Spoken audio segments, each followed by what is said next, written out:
Goeiemôre julle. Vandag wil ek gesels oor 'n Psalm, Psalm 16.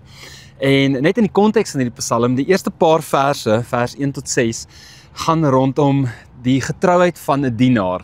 Maar dan die res van daardie verse, vers 7 tot 10, gaan oor God se getrouheid. Maar dan, en dis waarop ek wil fokus, is die einde, daai laaste versie in hierdie Psalm, wat sê, dit sê, U leer my hoe om te lewe.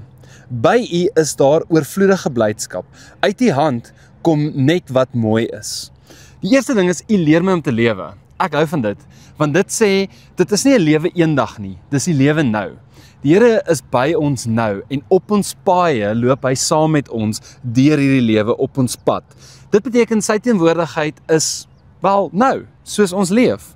Dan gaan hy verder, dan sê hy, sy teenwoordigheid, en soos Dawid sê, gee hom oorvloedige blydskap. Nou wat baie interessant is van hierdie gedeelte is, dat in Handelinge 2 vers 26, weet ons dat Petrus opgestaan het en hy preek, en dan haal hy Psalm 16 aan, en hy sit dit van toepassing op Jesus.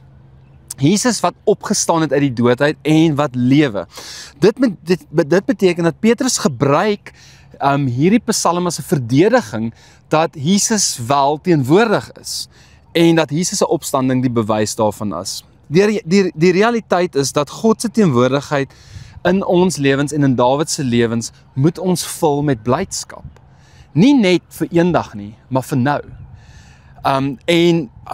Dawid is heeltemal vol daarvan. En dan die laaste gedeelte van hierdie sinnetjie sê, uit U hand kom net wat mooi is.